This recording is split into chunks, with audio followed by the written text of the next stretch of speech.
meus irmãos? Gratidão a Deus. Privilégio estar aqui. Privilégio, pastor Rogério. Privilégio agradecer ele, a sua esposa, o carinho que somos recebidos aqui. É impagável. Muito obrigado. Quero ter o prazer de recebê-lo também no estado da Flórida. E eu sei que você vai conseguir fazer esse sacrifício de atravessar a Macedônia e nos fazer uma visita. Amém? Quantos querem ver o seu pastor lá no estado da Flórida? Diga amém. Fala assim comigo, pastor, depois de pregar, visita o Mickey, por favor, pastor.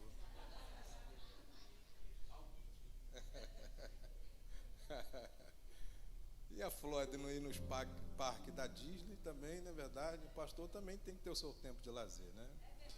Pega a sua Bíblia, por gentileza. Primeiro livro das Crônicas, capítulo 6, versículos 31 a seguir. Está comigo meu filho Elias, é o meu caçula, 17 anos. Está solteiro ainda, gente.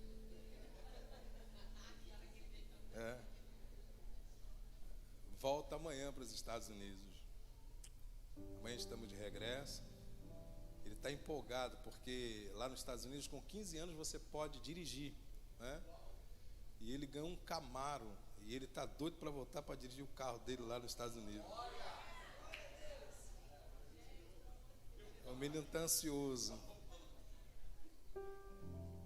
Fiz essa propaganda. Eu acho que hoje tu vai sair daqui casado, cara.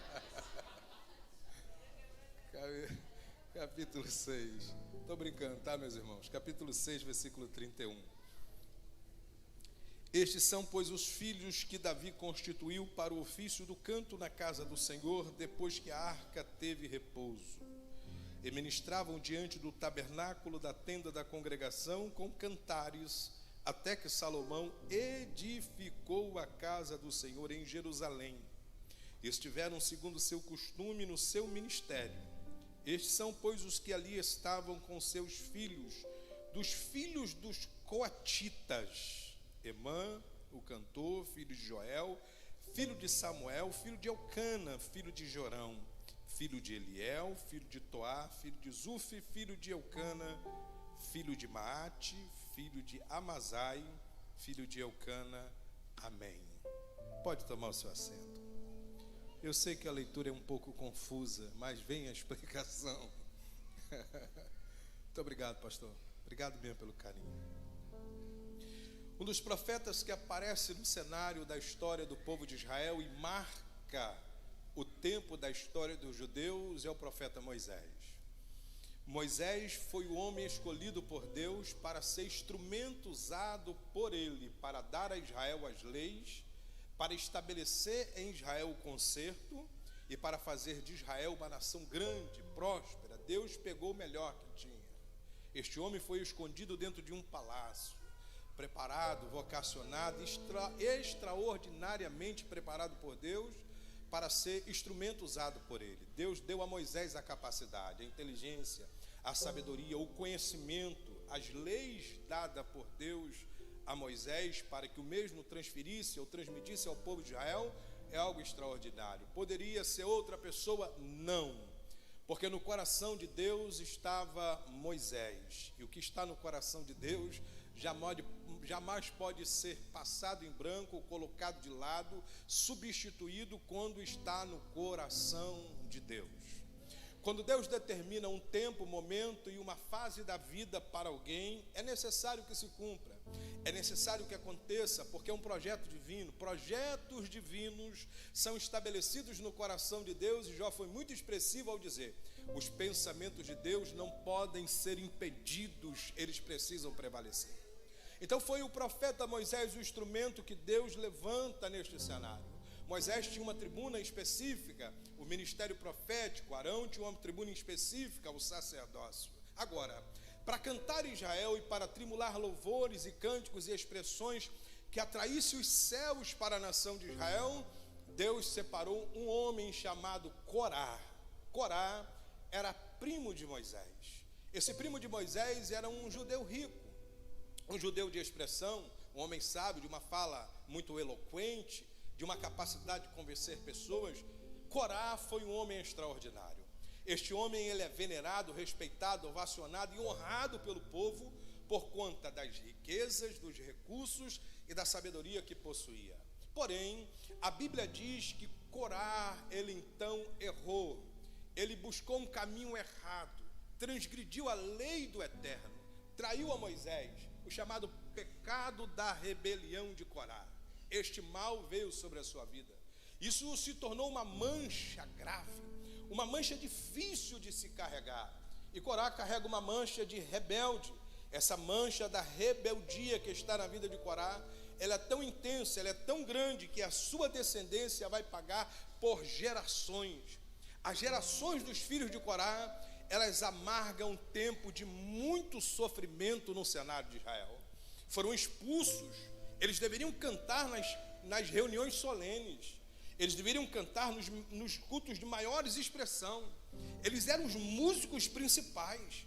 Eram eles que extraíam revelações profundas do coração de Deus e faziam composições que atraíam os céus e a presença do Todo-Poderoso em seus cânticos. Eles deveriam cantar nos cultos principais dos judeus. Porém, a história diz que quando Corá transgride a lei, quando ele peca contra Moisés e contra Arão, os filhos de Israel expulsam os filhos de Corá para o deserto.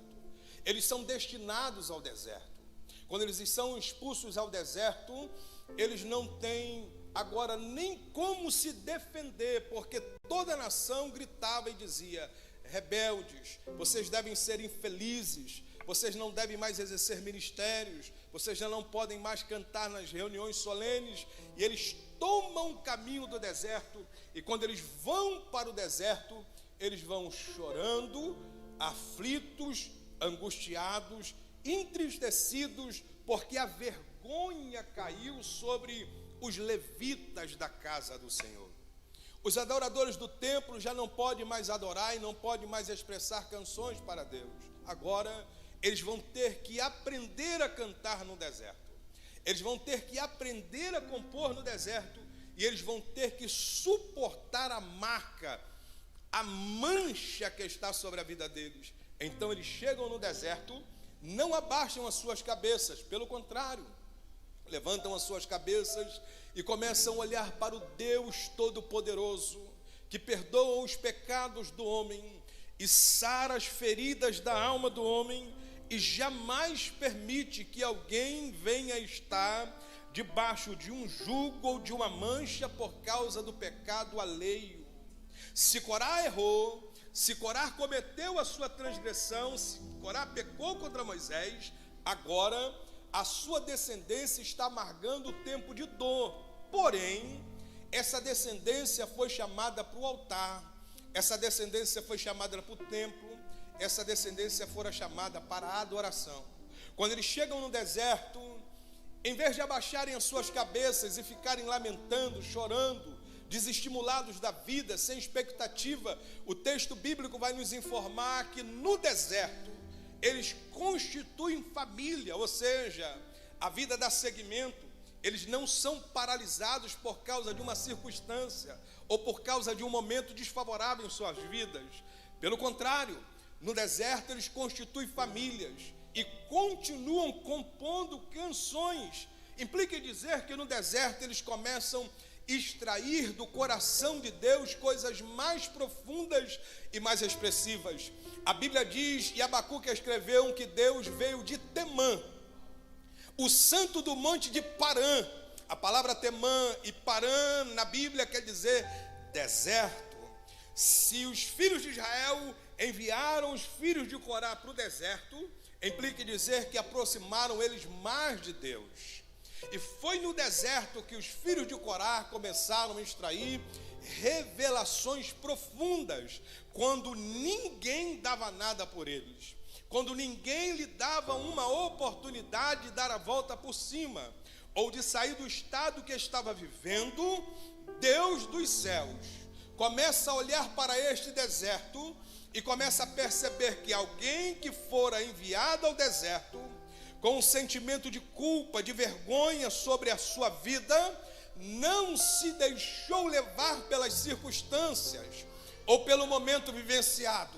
essas pessoas se colocaram como adoradores incondicionais no deserto. Começaram a extrair profundas revelações do coração de Deus. Só que os filhos de Israel ficam sem a música, ficam sem o cântico.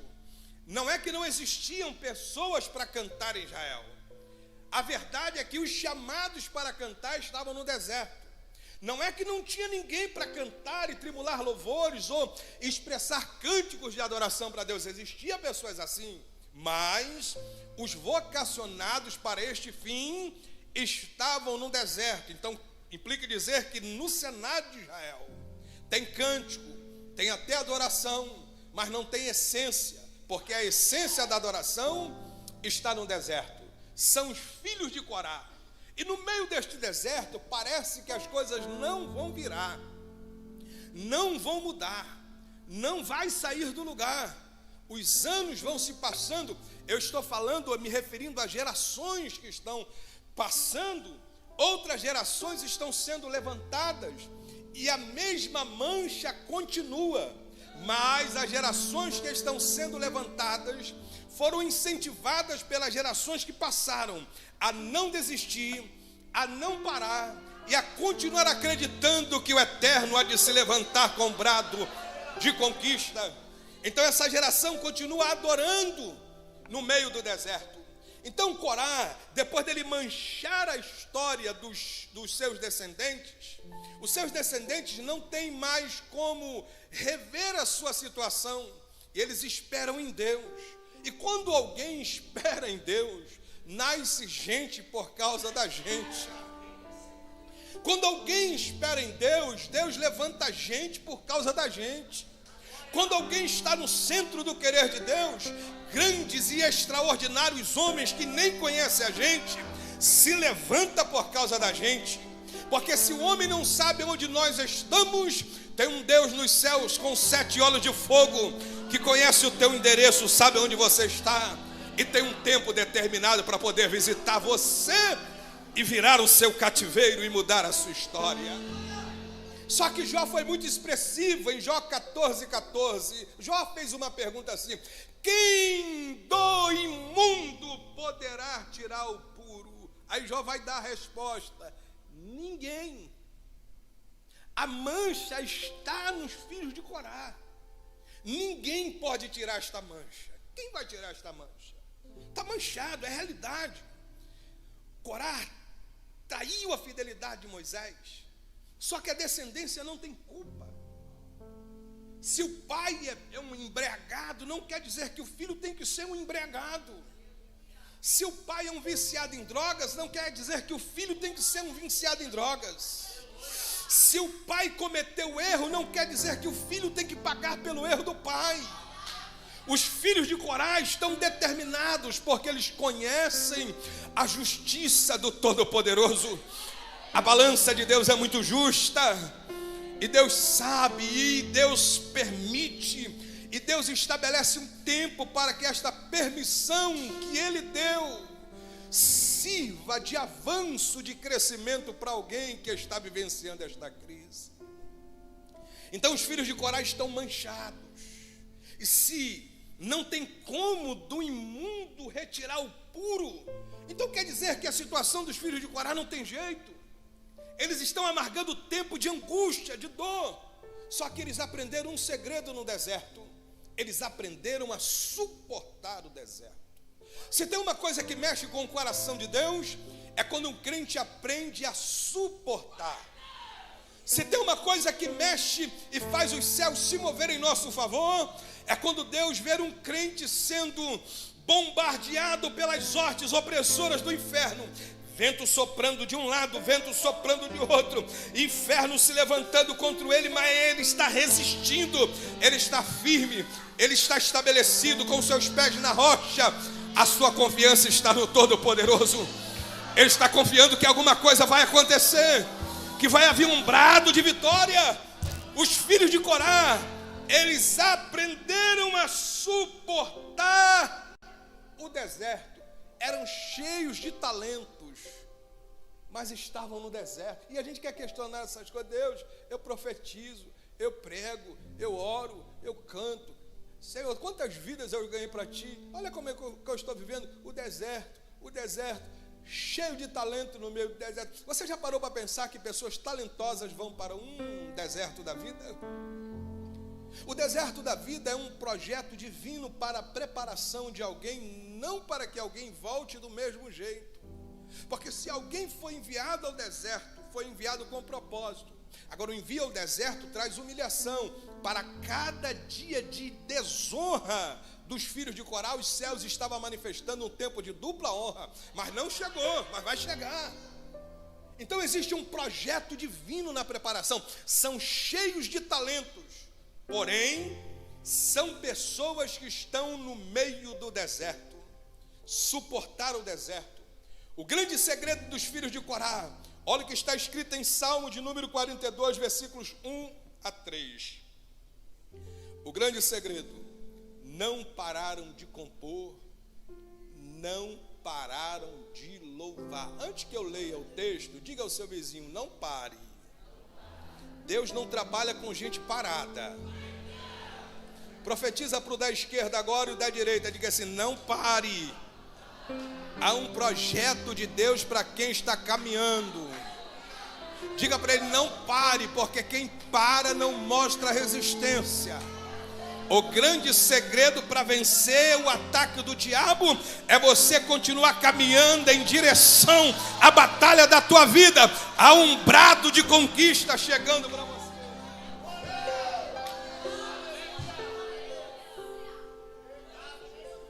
Não pararam de compor, não pararam de cantar. Eu vou citar alguns salmos dos filhos de Corá que você já leu muitas vezes e, como eu, nunca parou para pensar.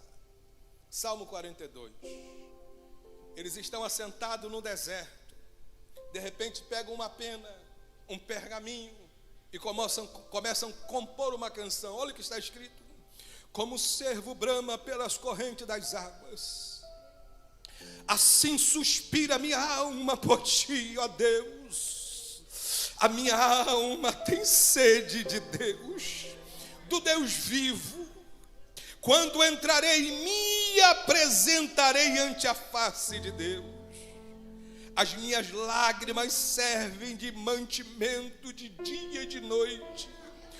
Porquanto me dizem constantemente: onde está o teu Deus? Esse período de choro é um período em que nós estamos vulneráveis, debilitados. Alguém à volta está vendo e está dizendo: e aonde está Deus? Tem tanto desejo de voltar para o templo. Se é desejo de Deus que tu esteja cantando no templo, e aonde está Deus que não te tira dessa situação? Alguém se levanta a dizer aos filhos de Corá: vocês estão nessa situação e não vai virar, não vai mudar. Só que quem está determinado não é paralisado por falácias. Quem está determinado não é paralisado por qualquer situação. Não é qualquer pessoa que paralisa alguém que está determinado por Deus. Gente determinada dá a volta por cima. Gente determinada enxuga as lágrimas.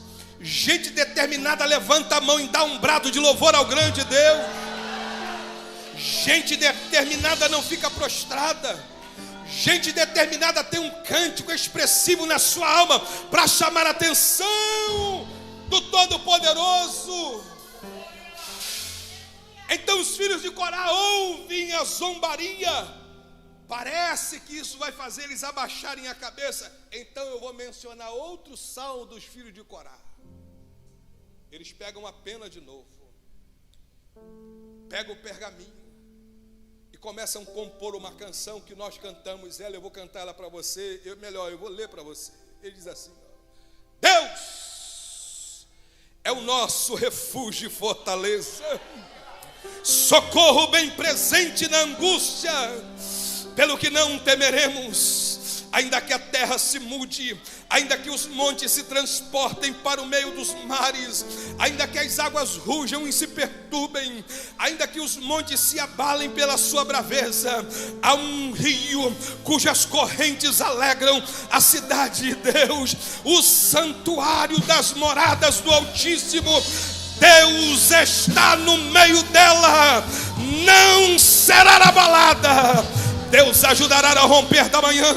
As nações se embraveceram, os reinos se moveram. Ele levantou a sua voz e a terra se derreteu. O Senhor dos exércitos está conosco. O Deus de Jacó é o nosso refúgio. Vinde, contemplai as obras do Senhor.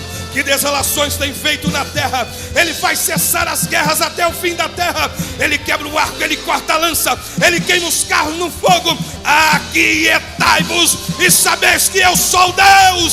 Serei exaltado sobre as nações, serei exaltado sobre a terra. O Senhor dos exércitos está conosco. O Deus de Jacó é o nosso. Joga as duas mãos para cima e dá um brado de louvor.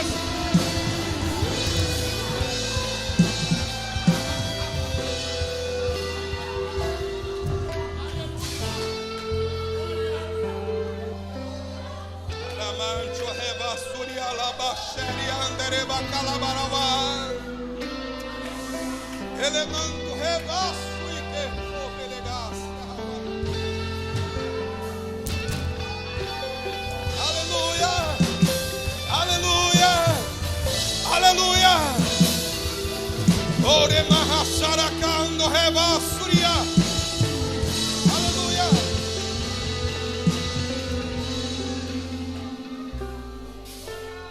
O que é que você imagina o que aconteceu? Um cântico de guerra desse? O pastor quebrou tudo. Saíram do deserto. Nem sempre cantamos fervorosamente, saímos do deserto. Eles cantam e compõem esse salmo e permanecem no deserto. Porque tem um tempo, ainda não nasceu a pessoa certa para tirar os filhos do Corá da onde eles estavam, mas estava no projeto divino, o tempo da exaltação. E o tempo da exaltação precisava também ser um dia nobre, expressivo, de expressão. Deus precisava reunir todo Israel que viu os filhos de Corá indo cabisbaixos para o deserto, expulsos, regressando. Então não chegou o tempo. Os filhos de Corá cantam e continuam no mesmo deserto. Só que o cenário começa a mudar. Nasce em Belém um homem, um belemita, instrumento a ser usado por Deus. Este homem conhece o desprezo da casa. E este homem é um adorador. Só entende adorador quem é adorador, gente. Só entende vaso quem é vaso. Quem não é, não consegue entender processo vivenciado por gente que foi chamado por Deus. Eles estão vivendo o tempo da sua crise, só que nasce um homem com uma capacidade de compreendê-lo. E este homem vai vivenciar um tempo de crise na sua vida tão grande. Ele vivencia o desprezo do lar. Ele não é contado como filho querido. Não tem direito de se assentar à mesa à hora do café. Este homem vai trabalhar com as ovelhas do seu pai, só para refrescar a sua memória. Para um tempo promissor da história dos filhos de Corá, esse homem chamado Davi. E Davi está atrás das ovelhas de seu pai. Quem poderia encontrar um homem atrás das ovelhas do seu pai? Quem poderia achar alguém com tanta capacidade atrás das ovelhas do seu pai? O moço não é um guerreiro. O moço não tem expressão, o moço não é visto, o moço não foi apresentado. O moço está esquecido no campo, esquecido pelos homens. O moço não estava no projeto humano, mas o moço estava no projeto divino. Este moço estava sendo inserido em um plano extraordinário. E vai Deus e tira esse moço de trás das ovelhas e coloca ele para se assentar no trono de Israel. É o rei Davi, amplia o território, passa a ser o rei mais venerado pela nação, envelhece, seus cabelos estão brancos. Então nasce no coração de Deus o desejo de edificar uma casa. Isso é transferido ao coração de Davi. Davi sente vontade de edificar uma casa. O seu desejo é construir um templo. O templo deveria ser erguido no Monte Moriá. O Monte Moriá era um monte pontiagudo, um lugar de difícil construção. Qualquer arquiteto dos dias atuais diria: não é possível construir num monte como esse. Só que quando nasce no coração de Deus, o projeto de Deus é perfeito. E a história da Bíblia vai nos informar que agora o sonho é construir uma casa. Aí vem Deus e diz: Davi, você não, seu filho Salomão. A Bíblia vai dizer que Salomão, ele tem a responsabilidade de edificar a casa do Senhor. Com essa responsabilidade, Salomão está dedicando todo o seu tempo na construção. E todos nós sabemos que construção consome o nosso tempo. Quando nós nos colocamos a construir paredes, nós ficamos com o nosso tempo todo consumido e não temos cabeça para mais nada. Só que chega o dia da inauguração da casa. O dia da inauguração seria um dia tão nobre que a Bíblia diz que Salomão, ele pega o seu sacrifício, a sua oferta, a sua adoração. Segundo Crônicas, capítulo 7, versículo 5, está escrito que Salomão ofereceu em sacrifício 22.000 bois, 120.000 ovelhas. Então, a festa era algo extraordinário. Salomão está dedicando tempo, recurso para a inauguração desse templo. Só que de repente Salomão para e ele pergunta assim: papai, me diga uma coisa, festa sem cantor, papai? Quem vai cantar?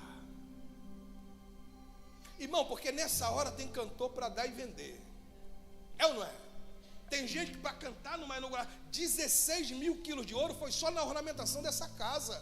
Era o marco da história de todos os judeus, de todas as províncias, de todas as cidades, deixaram suas residências e foram a Jerusalém para a inauguração do templo. Nessa hora, todo mundo quer cantar.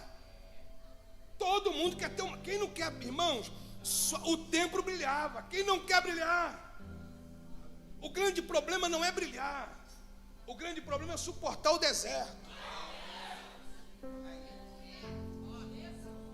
Porque Deus sabe quem suporta o deserto e pode brilhar.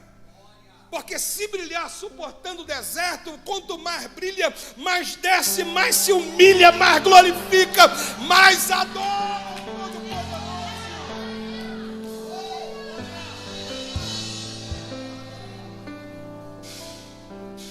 Aí Salomão pergunta assim: papai, me diga uma coisa, quem vai cantar?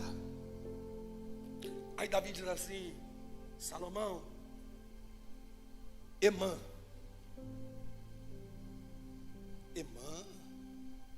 papai está velho. Tu não conhece a história, papai? Emã é dos filhos de Corá, é da descendência dos coatitas. Tu não sabe que Moisés expulsou a sua descendência? Que eles não têm oportunidade de cantar nas reuniões solenes. Eles não cantam nem inauguração de tabernáculo, nem inauguração de ponto de pregação. Eles não são chamados nem para cantar quando tem 2 só no culto. Papai, tu não sabe quem são esses homens? Papai, é a idade, o cabelo está branco, o seu juízo não é possível. Todo Israel condena eles.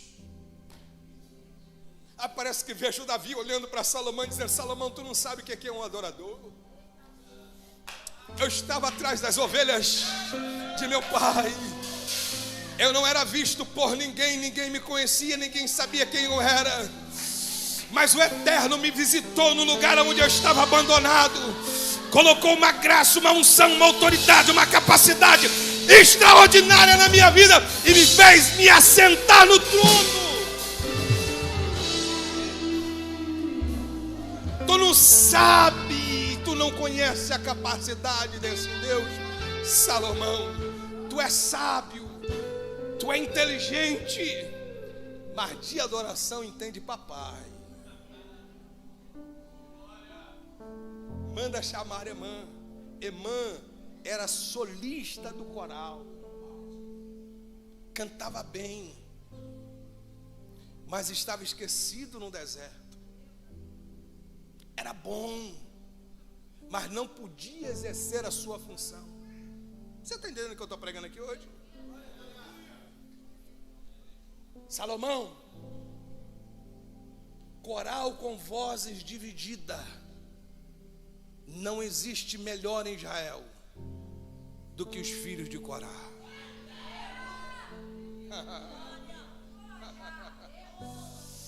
Chame Emã, papai, para uma festa como essa. Estão mal cheirosos, são como nômades no deserto, vivem em cabanas. Papai, vai vir uns príncipes, governadores, gente grande, gente poderosa. Vai vir pessoas de outras nações porque querem ver os feitos do teu filho Salomão. Salomão, não discuta com papai. Chame Emã e mais, mande ele trocar as vestes. Dê vestes reais para ele. Dê o melhor perfume do palácio para ele. Salomão, todo o coral dos coatitas, troque as vestes de todos, coloque o melhor perfume. Aí vai o mensageiro com a carta na mão, carta real. Vai com o mensageiro. Quando chega lá e diz assim, ó: amando do rei Salomão, estou aqui. Eles nem acreditavam que estavam vendo.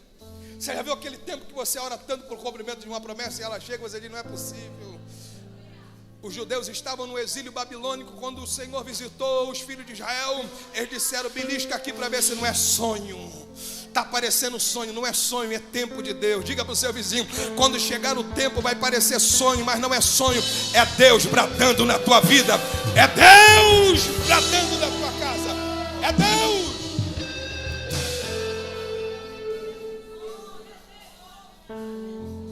Oficial do rei lê a carta, convite do rei Salomão. Emã, convidado oficialmente para cantar na inauguração do templo. Os filhos de Corá, todos, jovens, crianças, adolescentes, todos, arrumem um acampamento. Vocês vão subir para o palácio do rei. E vocês vão se preparar para cantar. Só que quem vai para o deserto cantando, não sai do deserto de boca fechada. Você está pegando o que eu estou pregando? Quem vai para o deserto adorando, sai do deserto saltando de alegria, porque o tempo de cantar chegou. Aleluia, aleluia. Oh, eu estou sentindo Deus. Aleluia, aleluia. Vem Emã na frente, os filhos de Corá atrás. Eles vêm cantando, eles vêm adorando. Eles vão para o palácio, trocam as vestes, se arrumam para a inauguração. São convidados de honra. Tem um segredo aqui. Você se lembra que Israel só se levantava para caminhar quando a nuvem se movia? A nuvem, ela tinha uma distância. Você sabe o que provoca a chuva? É a proximidade da nuvem com o solo. Chama-se de teto baixo na aviação. A nuvem está dessa altura. Então, quando ela se move, os filhos de Israel levantam acampamento e se movem. Só que os filhos de Corá, eles tinham uma graça tão grande, que depois de tomar o seu banho e ir para a inauguração do templo, a nuvem está aqui. E os filhos de Corá começaram a subir as escadarias, ao chamado Cântico dos Degraus. O Salmo 125 é um cântico dos degraus. Os que confiam no Senhor serão como os montes de Sião, que não se abalam para sempre. Aí eles foram subindo as escadarias, cantando. Não existia cantores em Israel que fazia essa nuvem baixar. Cantava, mas não baixava. Não adiantava, cantava. Irmão, alegrava todo mundo, mas não baixava. Porque só baixa a nuvem quem tem experiência do deserto. Está entendendo? Os melhores cantores cantaram aquelas vozes de veludo. A nuvem do mesmo jeito. Não baixava de jeito nenhum. E os sacerdotes estão todos apostos para a inauguração do templo. E como inaugurar uma casa para Deus com ele ausente? Se o dono da casa não estiver presente, não tem graça a inauguração. Por isso Davi disse: chame os filhos de Corá. Eles têm um segredo para fazer o dono da casa descer. Eu estou todo arrepiado, gente. Aleluia, aleluia, aleluia, aleluia. Cada degrau que os filhos de Corá subia, a nuvem fazia assim, ó.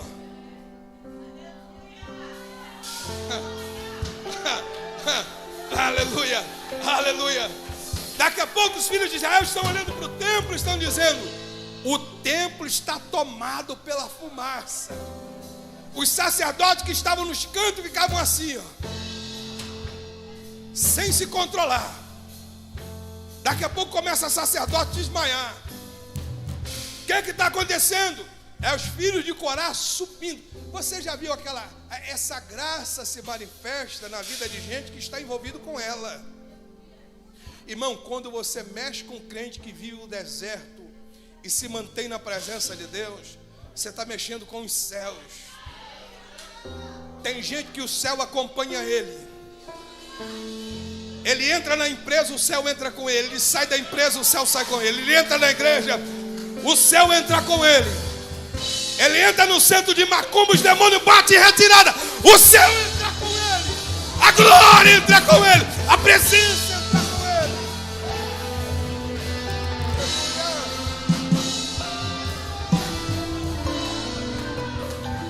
Meu Deus.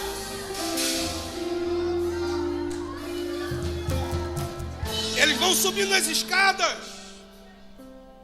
Toda inauguração do templo tem que arrancar a fita da porta. O rei faz assim, ó, inauguração do templo. Puxa a fita.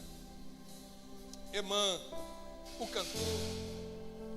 Há um cântico na Bíblia que chama-se Saudade do Templo, escrito pelos filhos de Corá. Salmo 84. Você já leu muitas vezes, como eu, nunca prestou atenção. Só depois que estuda que aprende essas coisas. Saudade do templo. Tirou a fita. Emã coloca o pé na porta. Os filhos de Corá estão nas escadarias. Quando a porta do templo abriu, Emã estendeu as mãos e disse assim: quão amáveis são os teus tabernáculos.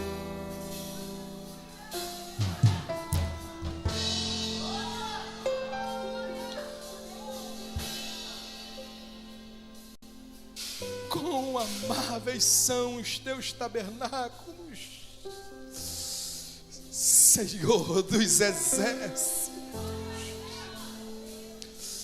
Eu nasci para estar aqui. Eu vivi muito tempo no deserto, mas o meu lugar é o altar. Eu cantei muito tempo no deserto, mas eu nasci para cantar aqui dentro. O deserto foi uma passagem de preparação na minha vida, quão amáveis são os teus tabernáculos, Senhor dos exércitos.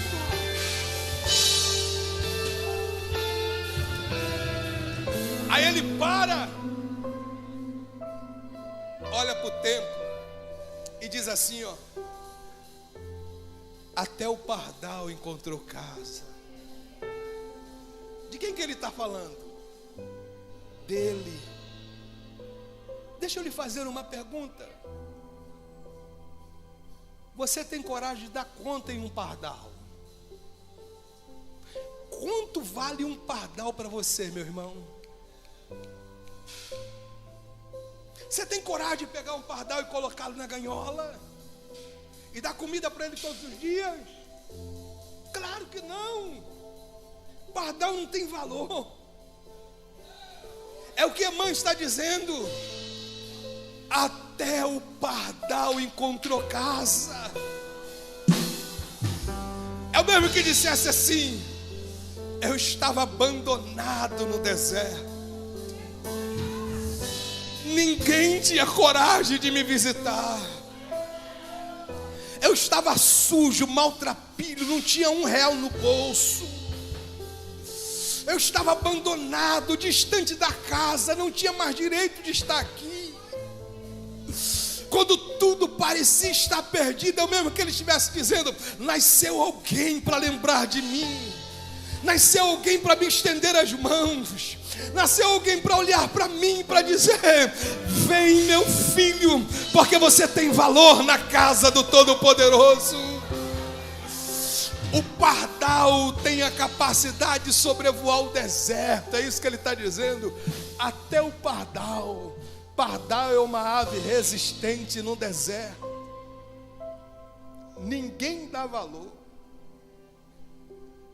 mas ela resiste o deserto.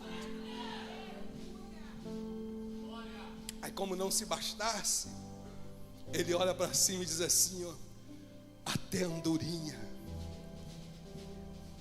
encontrou ninho para si. E eu achei o meu lugar nos teus altares, Senhor.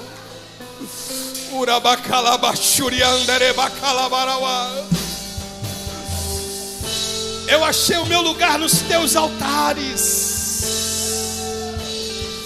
Tem lugar para muita gente, mas também tem lugar para mim, Senhor. Tem muita gente boa na tua casa, mas ainda existe um lugar que é meu. É meu, está vago, é meu. Vai ficar vago enquanto você não voltar e ocupar o lugar que é teu. O lugar é teu, o espaço é teu, a fase difícil também é sua. Mas o salmista está dizendo: eu encontrei o meu lugar nos teus altares. Aí você vai dizer: mas tem muita gente boa fazendo a obra. Mas os céus está dizendo para você hoje: mas o teu lugar continua no altar. A tua casa precisa ser impactada pela glória do Todo-Poderoso. É possível que eu esteja pregando para pessoas afastadas esta noite. O adorador não vive sem o templo.